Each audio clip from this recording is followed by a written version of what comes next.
Hello बच्चों, let's read the question. The question says consider the following statement. So question के अंदर हमें यहाँ पे टू स्टेटमेंट गिवन है, फर्स्ट एंड सेकंड, और हमें बताने गिवन स्टेटमेंट में से कौन सी स्टेटमेंट हमारी करेक्ट है। तो स्टेटमेंट रीड करते हैं। फर्स्ट स्टेटमेंट हमें गिवन है, after primary treatment of sewage all solid that settle down form the primary sludge and the supernatant form the effluent. कि क्वेश्चन के अंदर हमसे क्या बोला गया है कि जब प्राइमरी ट्रीटमेंट हम करते हैं सीवेज का, तो जब पहले टाइम मतलब जो फर्स्ट ट्रीटमेंट हो रहा है तो उस टाइम पे जितना भी सॉलिड जो सेटल डाउन करता है उसको हम प्राइमरी स्लज कहते हैं, और जो भी सुपरनेटेंट होता है उसको इफ्लुएंट बोला जाता है। सेकंड स्टेटमेंट में हमें गिवन है, spent slurry of biogas plant is used as fertiliser.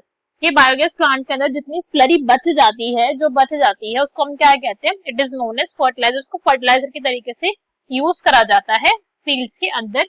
ठीक है, तो अब हमारे क्वेश्चन स्टार्ट करते हैं। सबसे पहले हम क्वेश्चन को सॉल्व करने का की कॉन्सेप्ट देखेंगे। की कॉन्सेप्ट, तो क्वेश्चन को सॉल्व करने का की कॉन्सेप्ट क्या है हमारा, कि हमें दोनों ही पॉइंट के बारे में पता होना चाहिए। दैट मींस फर्स्ट हमें यहाँ पे पता होना चाहिए किसके बारे में, प्राइमरी ट्रीटमेंट ऑफ सीवेज के बारे में।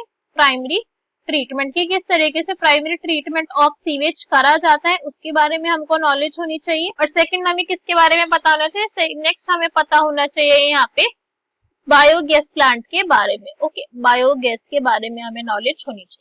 तो अगर हम प्राइमरी ट्रीटमेंट की बात करें सीवेज की, तो ये जो मेथड होता है ना, प्योरली कैसा होता है, फिजिकल मेथड होता है। ठीक है, कैसा मेथड है, ये फिजिकल मेथड है। कोई इसके अंदर केमिकल्स नहीं इन्वॉल्व, कुछ इसके अंदर हम कुछ खास नहीं करे। This is simple physical process जिसके अंदर दो मेथड करते हैं। पहला यहाँ पे करा जाता है फिल्ट्रेशन करते हैं, और उसके बाद यहाँ पे करी जाती है सेडिमेंटेशन। ठीक है, दो यहाँ पे प्रोसेस, दोनों के दोनों फिजिकल प्रोसेस यहाँ पे हम कर रहे हैं। तो यहाँ पे क्या करा जाता है, सबसे पहले जो डायरेक्ट हमारा सीवेज वाटर आया, सीवेज वाटर को लिया। अब सीवेज वाटर को आपको भी पता होगा कि जो भी सीवेज वाटर आ रहा है उसके अंदर बहुत बड़े बड़े जो है वो भी टाइप का उसके अंदर कूड़ा होता है, या फिर आप बोल सकते हैं उसके अंदर सारा वेस्ट होता है, या फिर बहुत छोटे छोटा भी होता है, राइट। तो सबसे पहले हम यहाँ पे करवाते हैं फिल्ट्रेशन। क्या करवाए, सबसे पहले फिल्ट्रेशन करवाए कि जितना भी लार्ज साइज का जितना भी यहाँ पे वेस्ट है सारा का सारा पहले वो रिमूव हो जाए। तो इससे क्या हो जाएगा, लार्ज वेस्ट रिमूवल यहाँ पर हो जाता है। वेस्ट रिमूवल सारा का सारा हमने वो रिमूव कर लिया। इसके बाद हम क्या करते हैं, वाटर को सेंड करते हैं फर्दर, और इसके बाद करवाई जाती है यहाँ पे सेडिमेंटेशन।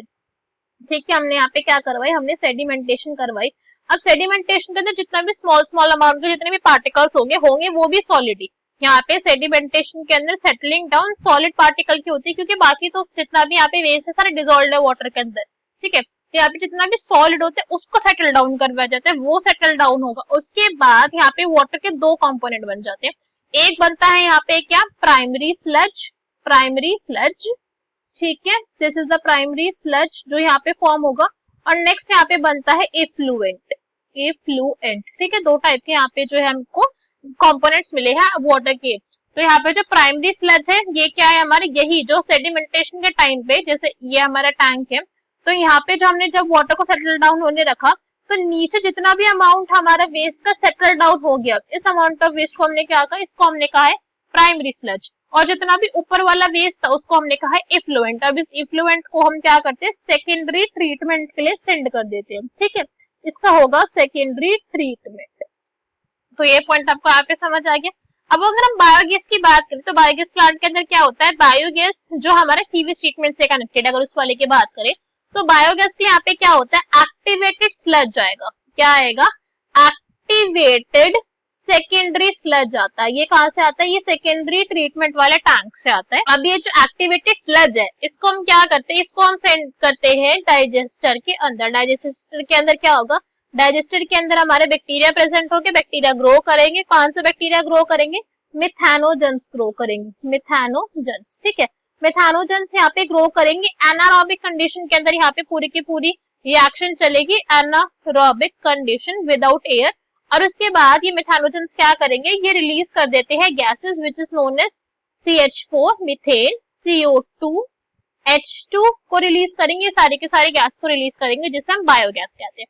इसके साथ साथ यहाँ पे कुछ स्लरी भी जो है वो बाहर आती है, मतलब कुछ स्लरी भी यहाँ पे स्पेंट आउट होती है, और इस स्लरी को यूज किया जाता है एज फर्टिलाइजर। क्या करते हैं हम, इस स्लरी को फर्टिलाइजर्स के तरीके से हमारी क्रॉप्स के अंदर, फील्ड के अंदर यूज करा जाता है। तो अगर हम देखें तो दोनों ही जो स्टेटमेंट हमें गिवन है वो दोनों के दोनों हमारी करेक्ट है, जैसा हमें क्वेश्चन के अंदर गिवन था, क्योंकि प्राइमरी ट्रीटमेंट के अंदर जितना भी सॉलिड वेस्ट था उसने क्या बनाया, प्राइमरी स्लज बना, जो भी सुपरनेटेंट यहाँ पे निकला, सुपरनेटेंट क्या, जो हमारा ऊपर है, मतलब जो सेटल डाउन है दैट इज सुपरनेटेंट, तो जो भी हमारा सुपरनेटेंट था उसने इफ्लुएंट बनाया, तो ये स्टेटमेंट हमारी ट्रू हो गई। नेक्स्ट हमें गिवन था कि जितनी भी स्पेंट स्लरी होती है बायोगैस प्लांट की उसको फर्टिलाइजर के तरीके से यूज करते हैं, तो ये भी बिल्कुल करेक्ट है। तो दोनों ही स्टेटमेंट हमारी करेक्ट है, so correct answer will be option number B, that is first and second. I hope you understood the explanation well, best of luck, thank you.